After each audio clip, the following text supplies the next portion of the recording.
The Pirates of Balimbing. In the morning no officials came near the vessel, nor anyone else save a native selling fish. I bought enough for 2 feeds for all hands for an old pajama coat, and a pompous jowled native in blue silk pants trying to sell jeweled kris. In the afternoon I went in myself to report the ship's arrival to the commandant at Bengal. We were anchored close to Bengal, though out of sight. There was a clear channel through between Papabag and Songa Songa. Bengal itself I found to be a pleasant, sleepy place of palms and beaches and a rickety wharf. The township fortified by an old stone stockade and inhabited mainly by uniformed members of the native constabulary. I walked past the white stone church and in its burial ground noticed the headstones of some white man's grave. Farther along the wide sandy roadway was a wooden jail from which some dark citizens peered forth, quiet and bewildered. Above them, immediately overhead, was the guardhouse, where a stout sergeant sat cleaning his accoutrements. There was a barracks outside, which in the shade some recruits were drilling, above a well-kept lawn, brusquely labeled "Off the Grass." The flags of the United States and the Philippines were flying. On the right side of the roadway, looking towards Bengal Peak, were the residence of the officers, and farther on a few shops, and beyond again the post office and wireless station. Along the beach on the southern side was the water village of the Moros, built out on stilts above the sea. On the foreshore was the marketplace, and near here were some shops. I saw some children playing in the shade. There were no Europeans. I found the commandant, a pleasant-faced, rotund Filipino, seated on the veranda of his home, dressed in shorts and a pajama coat of rich blue silk. "Good afternoon," I said. "I've come to report the arrival of my ship." I'd brought the papers, the certificate of British registry, the bills of health, clearance from Singapore, and all those things. He welcomed me cheerfully and was not over-interested in the papers. Fortunately, a customs inspector had just come in by launch from Holo. What slight formalities there were this gentleman attended to. I had to have some reason for being there. I was in, I said, with engine breakdown, and to refresh the crew. True enough, for the engine had broken down, and we should have little opportunity after Bengal to get any vegetables or fresh food before we reached the South Pacific. That, according to all the directions, I feared would take some time. For once I was not displeased with the customs man. Entering the ship in his notebook as he arrived with engine breakdown, described her as a schooner. A schooner with engine trouble is not so bad, but a full-rigged ship would be disgraceful. I described her as a full-rigged ship, of course, but he had heard only of schooners. The commandant, I discovered, had seen us sail by the previous evening, but he thought we had anchored overnight and gone. He said there were no further formalities, no dues, no charges, no worries, not even a form to fill up. I wish some of the greater ports would take a lesson from Bengal. The commandant left the conduct of my ship and her people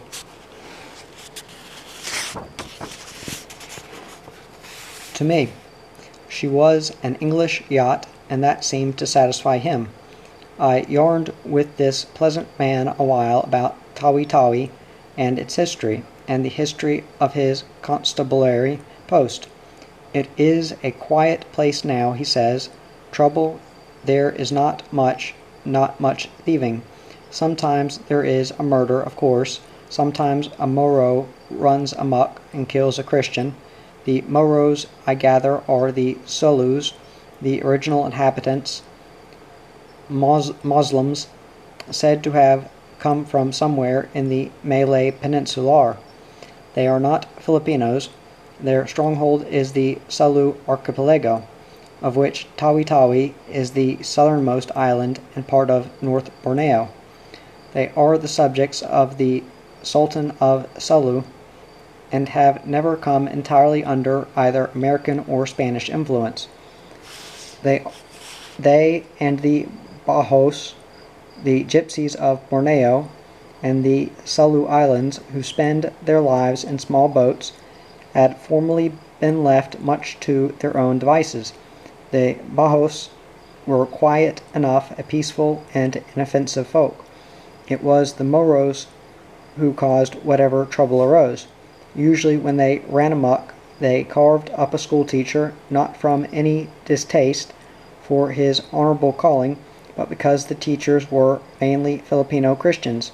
It behoved one of the faithful to destroy a Christian if he could, and the teachers were the only Christians about. 2 of them were disemboweled a few weeks before our arrival at a place called Parangon, near Balimbing, some 6 miles away. He lost 3 soldiers in the battle which followed. It had been humanly impossible to prevent their loss, he went on, as if accounting to me for this military calamity that had upset the routine of his post. They were buried in the cemetery up there beyond the school. The white men, they were traitors, Wolfe and Cornell, murdered some years ago. The place is safe enough for white men now, quiet most of the time. And pirates?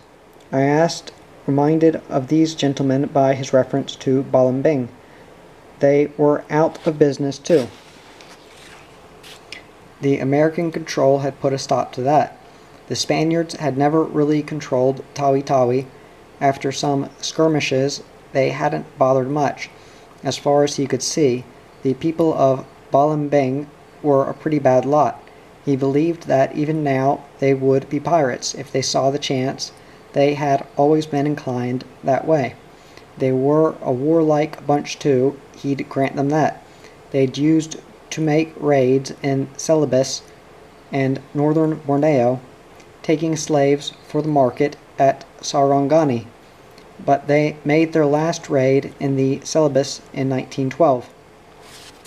The people of Malasa, the village in Chongos Bay of which we were anchored, had come originally from Balimbing, breaking away from the main villages in a tribal feud. They would bear watching, but it was safe enough with the armed guard so close. He had had very little trouble. Most of the old village jealousies had simmered down, and the Moros had learned that, at least, while the constabulary was there, piracy and slave raiding and such pursuits were not really worthwhile. Balimbing had been destroyed once by the Spaniards, who tired of the natives' ungentle ways. But the town was rebuilt as soon as the Spanish squadron left. The people had taken to the bush for the duration of the bombardment, and returned when it was over. Then they built the town again and carried on. Large numbers of their fast boats had been destroyed, but they built more. They were still the best boat builders in the eastern archipelago, though they mainly built boats for sale now and to carry on the traffic with Borneo. Borneo was British, and Tawi-Tawi for the time being was American, but the traffic between the places had gone on from time immemorial. The people had intermingled and come and gone freely, and no flying of a flag with crosses on it over Borneo and a striped flag over the archipelago would now stop them, or any manner of law or regulation, short of keeping a fleet of destroyers on the spot. They probably smuggled a bit too. It was impossible to prevent them. They carried on much as they always had, no matter what distant country claimed their islands. I walked back thoughtfully to the rickety wharf in the hot sun, and along the sandy way saw the little children playing school games on traced patterns in the shade. Pirates. Not here anyway. There were 5 stores, I counted, 4 Chinese and 1 Japanese, outside each of which appeared signs beaten out of metal exhorting the citizens to buy a brand of American cigarettes that satisfy. I went back to the ship and in the evening welcomed on board the chief of Malasa, Panglima Sarawi, who arrived on board armed with a large revolver, and attended by a numerous bodyguard. He came, he said, to welcome the vessel and to inspect her, if he might. He had with him an interpreter, a school teacher, in a collar and tie. I thought the teacher eyed the revolver and the kriss of the bodyguard a little nervously. I showed them round. The gang of them would scarce fit in the saloon. They departed with smiles, and invited all of us to visit their village. I stayed at Shongos Bay a pleasant week, for the place was interesting. The wide waters of Bengal Bay, from Bengal itself northwards to Balimbing and Bilaton, and out to Sanguisipo and La, were ideal for sailing trips in the lifeboats. We went to Balimbing, Paringon, Bateau, and through a tortuous channel between Sanga and Tawi itself to a place called Lapid, where there was a small basin for Bajau boats, and a white man had made himself a plantation. I went up here with a load of magazines and such small things as I thought a white man in those parts might care for, and found there the former superintendent of Salu schools, a tall elderly American, pensioned now from his good work, and settled there pioneering. He had a Moro wife, a remote cousin. I heard of the Sultan of Salu, and his wife had some merry children he might, I suppose, be considered by the uninformed and the stay-at-homes as having gone native. I had associated this idea with deterioration and a life of ease and beachcombing in lotus-eating islands, but there were no lotus trees in Tawi. This was a pioneer of the real school. Working hard on the large plantation he himself had hewn from the boulder-strewn hills and the wild forest. He worked very hard indeed, and he was lean and tanned and alert and lithe, and his strong brown hands were hardened with toil. "Come on in, strangers," he called, as we came to his clearing. After miles of the moist, heat-belching paths, past gardens where peanuts grew, and all manners of tropical fruits and coconut groves, some well-groomed Moro children scurried out of sight, dragging a tame monkey with them. I put down the magazines and other things. He thanked me for them, but I had not needed to bring anything there to be assured of a welcome. We stayed to yarn. He had been in the archipelago many years since 1907. Oh yes, he'd been home once or twice in the interval. You grow away from home. Gradually, if you give yourself to your work, you find, he said, that so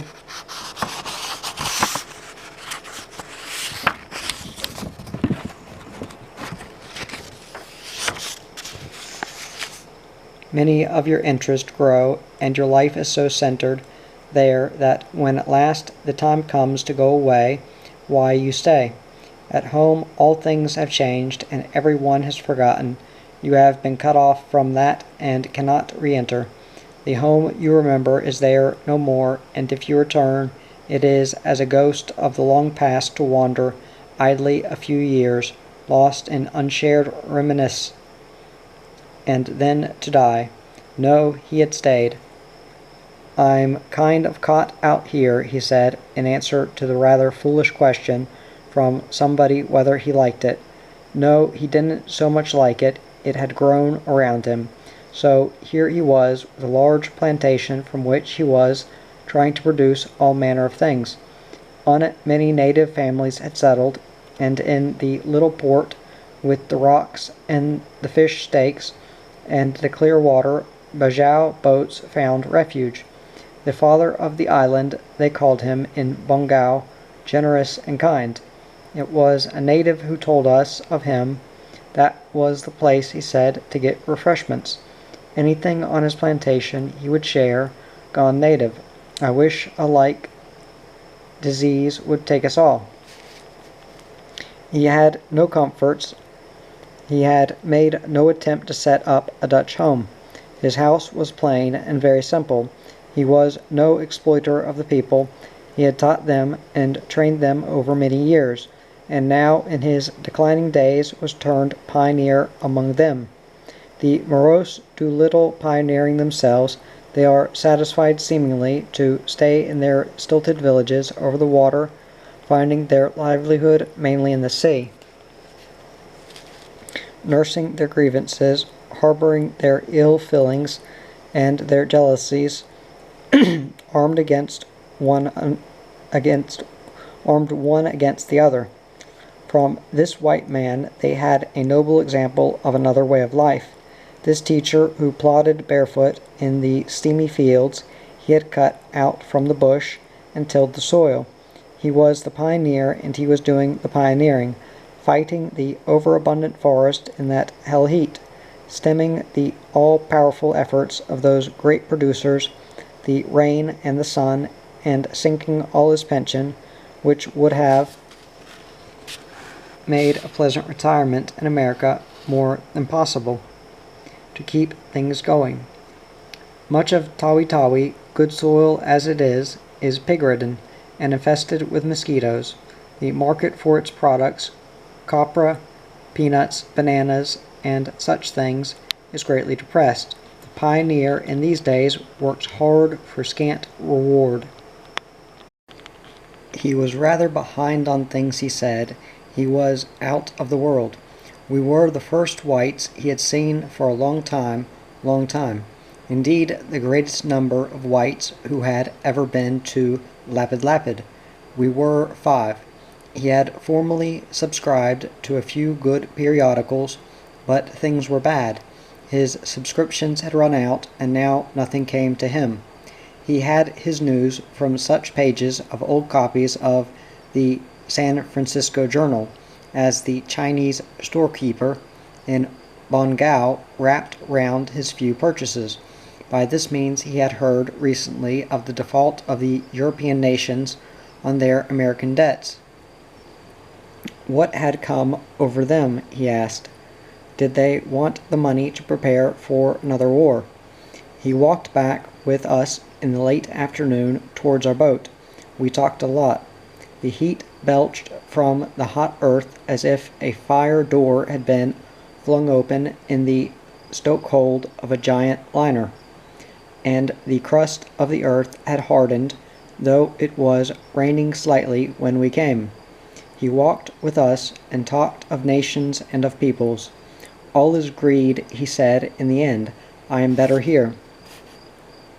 We went back again to Lapid to the teachers and went with him to hunt pig.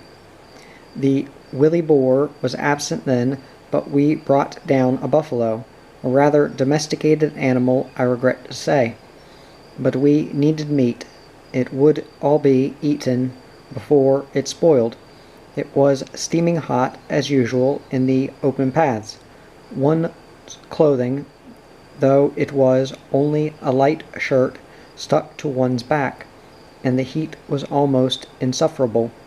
We marched for miles through the plantation and along jungle tracks, and came here and there on small clearings in the valleys. where the Moros were grinding rice, but there were few of them inland. At one place, a small girl about 12 years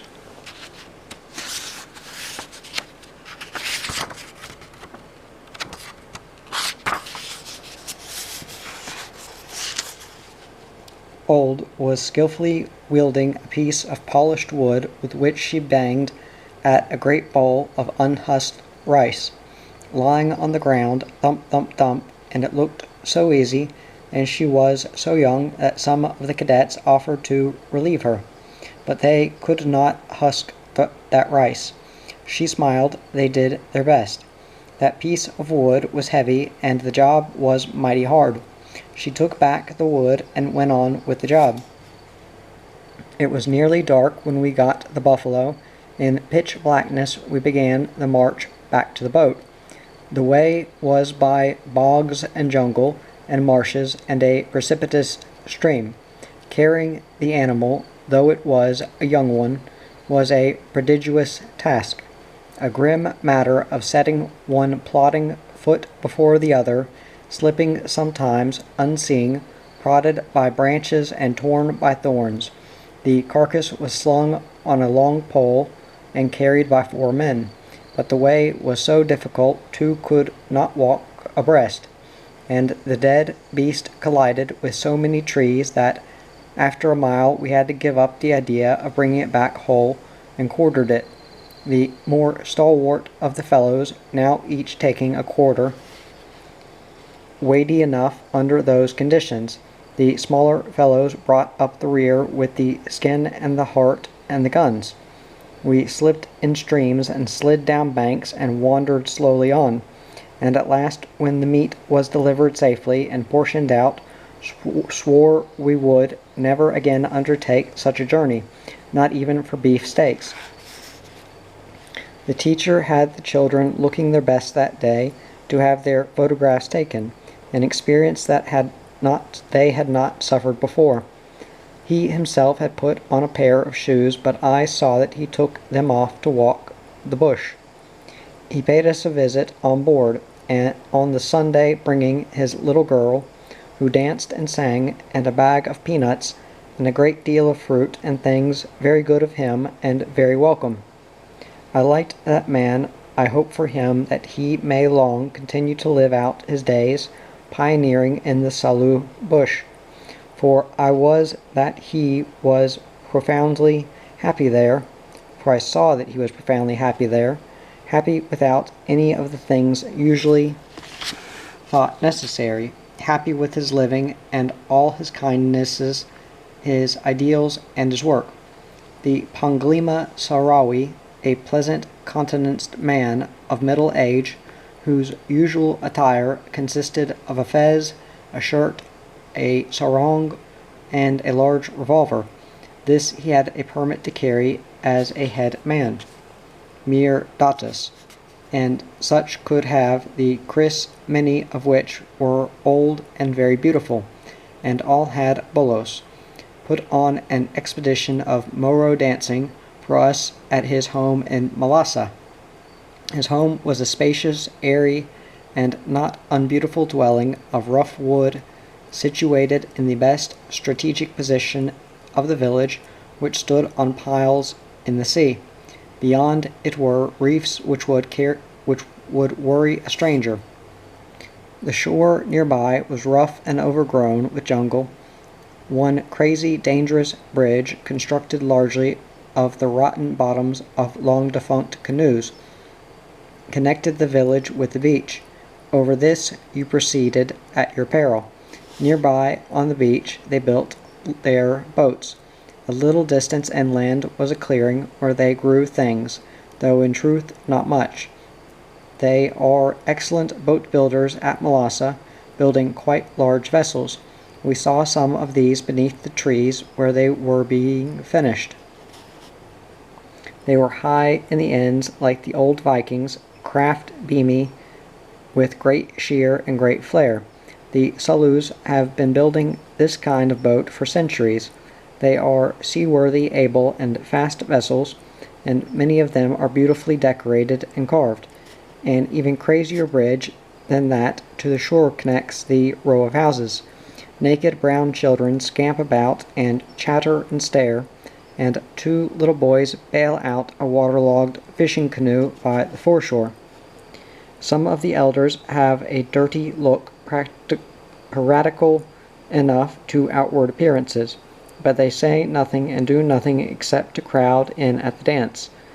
Inside the great room of the Panglima's home, two half-naked stalwarts bang on an immense drum and on instruments made of metal looking like inverted cooking pots, of the type generally chosen by comic artists to portray the boiling of missionaries. A woman plays monotonously on a row of brass gongs, which hint now and then that they could be tuneful if only she would let them be, but she never does. We sit in chairs and on the wooden floor with the water beneath us, and the little girls dance, a weird shuffle, mostly with jerky movements of the arms. It is not very beautiful after Bali. The little girls are richly clad in velvets, gold ornamented, and in silks. One of them is the Panglima's daughter, aged perhaps 12. After the girls come little boys, stamping dexterously to the drums, little fellows about 4. They jump and posture with their hands. There are other little boys who will not dance despite all the extortions and threats of the schoolmaster, but run away and howl. There are little girls who look on enviously and would be only too pleased to exhibit what dancing talent they possess. But they are not permitted. The dance lasts some time, and it grows dark in the Panglima's house. An oil lamp is lit, throwing strange half-lights into the big corners and upon the performers and their pirate parents. The big brass faces and the ornaments by the walls are distorted to queerly human shape. The dancing goes on. It was all very interesting, and it was very good of our friend the Panglima to put it on. But it was not well, it was not very good. But perhaps we should not have been to Bali. The Panglima, who spoke no word of any language that we knew, but was nevertheless our very good friend, offered to be our pilot to Balambing, whither I sailed in the starboard lifeboat. I saw that the chief had his colt fully loaded that day, and he brought with him some little parcels of roasted rice to eat, and for us. We had given him something too. We sailed in rain squalls through the wide bay with Bengal Peak and the islands for our landmarks, past Batu Batu, where a colony of Christian Filipinos is established, and other villages to a place called Paragon, where we put in to visit the Panglima's son and to inspect the school.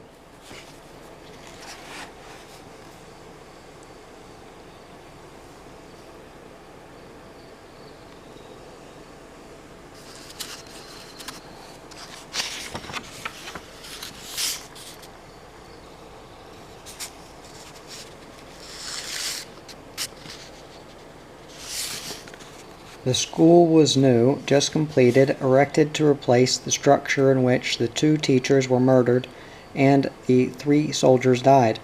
After this atrocity, the authorities thought Parangon would be better with Moro teachers, since there would be considerably less chance of losing them. The Panglima's son was one of these new teachers. The school, I noticed, was very American, even to the mottos and the legends on the walls. Move your bowels twice daily, eat more fruit, I must brush my teeth, and so forth. The Panglima's son was a bit of a pessimist about it. The children, he said, learn little and remember less. If there is harvesting to be done, they do not bother about school. and it is impossible to induce the parents to allow the girls to go. Somehow, schools did not seem to fit so prominently upon the Tawi-Tawi scene as they had been intended to do, and an education scheme such as that must be expensive. I wondered how long it would continue after independence. The people of Parangon kept out of our way, mistaking us perhaps for another group from Manila come to avenge the dead Christians. Such as we saw looked no more homicidal than any subway crowd in America, not half so alarming, but Balimbing was the place I came to see. We arrived there late in the afternoon. It is the biggest village on Tawi-Tawi, a big place, on piles placed in a strategic spot with a mountain behind it, effectively cutting off attack from the land, and a tortuous passage through the reefs to reach it by water. The inhabitants seem less clad even than their relatives of Malasa, and fiercer visaged. Not long ago they were the scourge of the seas. Many a recruit went out from here to join the great pirate chiefs of North Borneo in the days when daring raids were made as far as Papau and Batavia, when Raga the bloodthirsty pillaged and slew. They sent out their own raiding prows, too, some of which were surprisingly large. They did not scruple in those days to cut out whatever luckless European vessel might come in their path. To Europeans they showed no mercy, torturing and murdering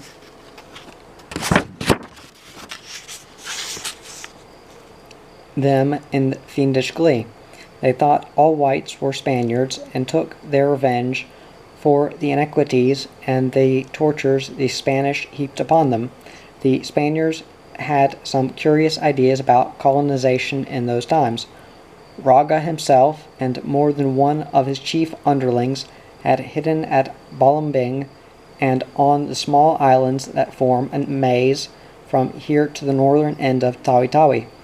Such waters were ideal for the hiding of villainy and of loot in the days before steam power and long-range guns, but those days are now all gone, at least for the time being. At Balimbing we were met by a schoolteacher still in possession of his bowels. I hope he also was a Moro, and I saw the children playing hopscotch on the sand. "Hullo," said the teacher. "Well, here they are, the pagans of the sea." He said it as if he were conducting an excursion, though no tourist liners go through those parts, nor do yachts ordinarily visit Tawi-Tawi. But I was surprised. I offered an unclad pirate with a bloodthirsty face some English cigarettes, but he courteously declined them, saying he smoked only a certain kind of American cigarette, which he said was toasted. Pirates. It seems to me high time the Admiralty removed the libel from their charts. But I don't know. It was perhaps only habit that made the Panglima so careful always to be armed. I saw a mosque, but the teacher said the villagers do not use it much. While I spoke with him, a group of natives came, some of them with prayer mats, beautifully handmade, and others with silver-handled bolos, which they were willing to exchange. We were shown the school, the kindergarten, both it and the school better than some in the lesser English villages, and the boats building on the community wharves. Mighty good boats they were. Two particularly piratical specimens leapt into our boat soon after we arrived, and I thought at first they might try to take it, but quickly saw that their interest was only to examine it. They were the master craftsmen of the Balimbing boat builders, and they had not seen a ship's lifeboat before. They felt the sails, which were tanned, with some green preparation to preserve them, went through the equipment, handled the oars, and did not appear to think highly of them, and the masts and everything, throwing out the anchor and delightedly trying out everything they could, most of the time with huge grins and animated discourse. In the end, so the teacher translated, they said she was a very fine boat indeed. They looked as if they would like to keep her. I left there in the evening, not staying very long, with the rain clouds piled on the Balimbing hills, and the boat in a tide rip jumping violently. Back on board at the anchorage, I heard that the operator from the wireless station had come out with grave news of impending war in Europe between Italy and England. Italy and England, it was too mad to be believable, but it might be true nonetheless, and I had thought there were pirates at Balimbing. If there was going to be a war, I thought I might as well push on from there and continue the voyage to Sydney. But first, next morning, I went into the marketplace at Bengal, it being then the market day, and found it a big day with a gathering of the undergraduate schoolmums and the masters, and a civil service examination of some kind for the Filipinos. The Moros took no part in this, and I could not discover what it was about, except that it was apparently the day for the periodic tally of the school teachers. All the purchasers from Seminole and La and Sanga and Manaka were there, and the Bajau men from their boats, big and long-haired and unkempt, with placid faces that were curiously meek and savage at the same time, and the tails and the fins of newly caught sharks stank to the heavens in the Chinese shops. In the market were bananas to be bought for a song, raw or ripe or cooked, and honey and sugar cane and coconuts and eggs, hen's eggs, few of these, and larger seabirds' eggs, each wrapped carefully in its own fresh leaf. The strange mob milled around Moros, a tall Bajau,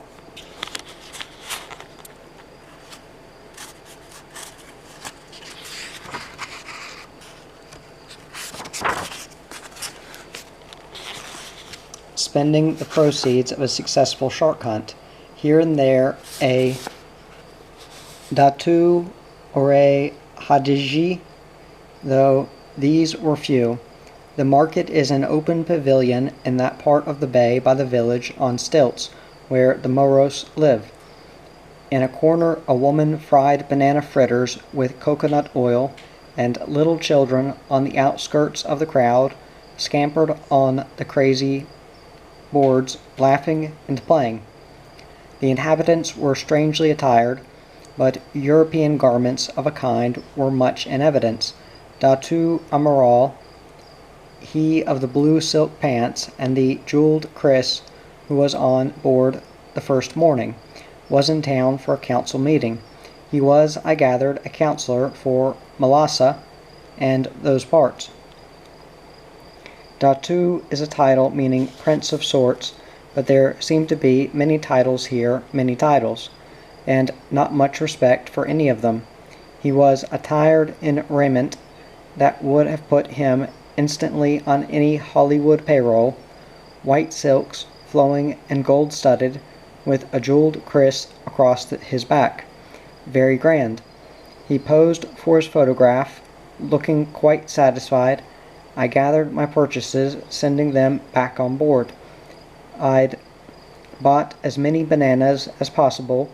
We also could try our hands at those fritters, which tasted mighty fine, and set off for the commandant's house to clear the ship outwards, thank him, and say my farewells.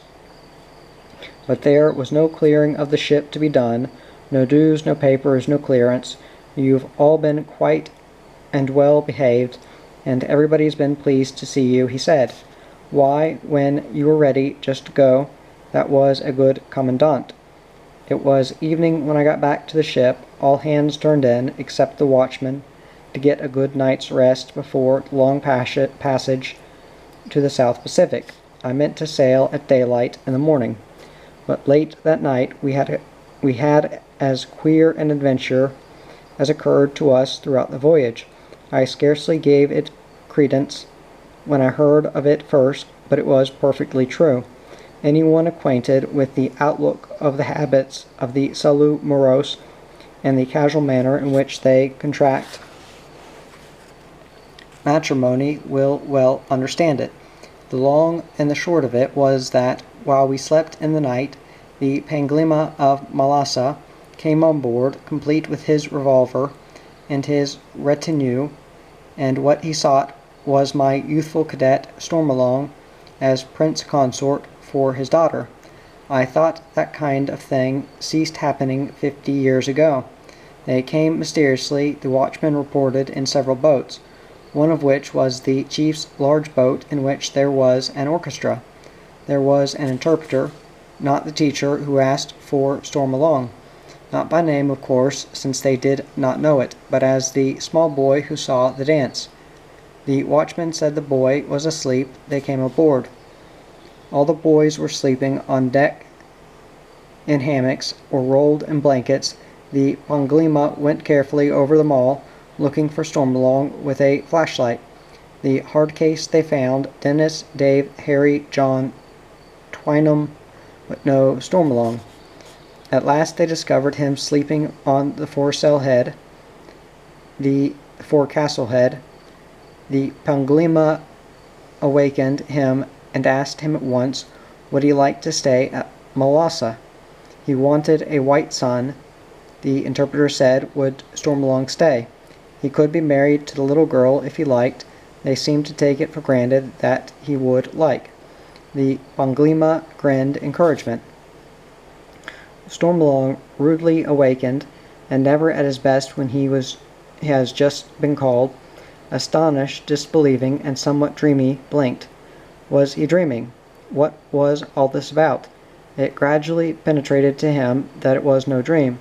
The little girl in silks and gold was now on board, and it looked, to Stormalong, infernally serious. He gathered up his blanket and ran for the hold, where he hid until the morning. It was only with the utmost difficulty that the watchman, with some assistance, and after pretending many times to search the ship, could prevail upon the Panglima and his delegation to return disappointed to Malasa. I reckon it's an insult, shouted the small boy in the morning, as if the hand of no dark maiden could ever be good enough for a man of Suffolk. He had feared it might be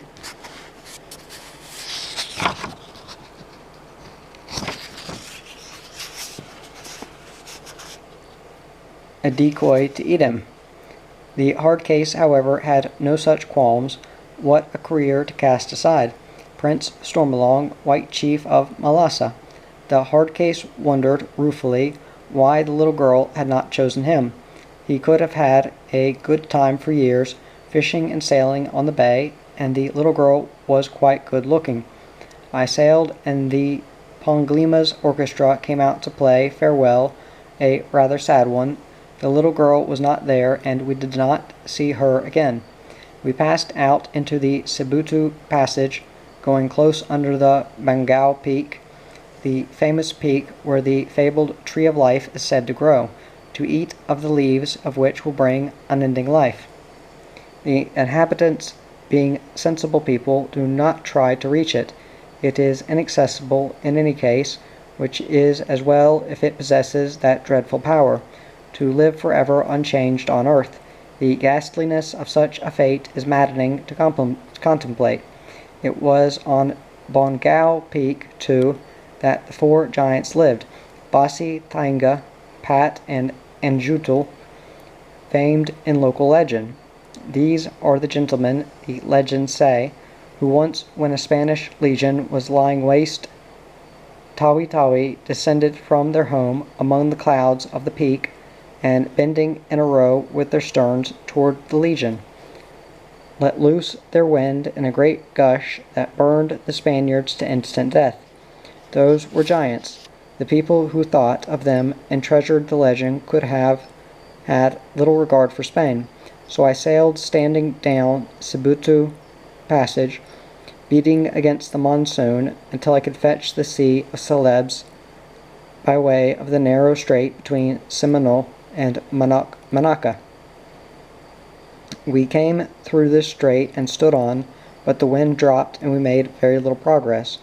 We made very little progress indeed for the next several days.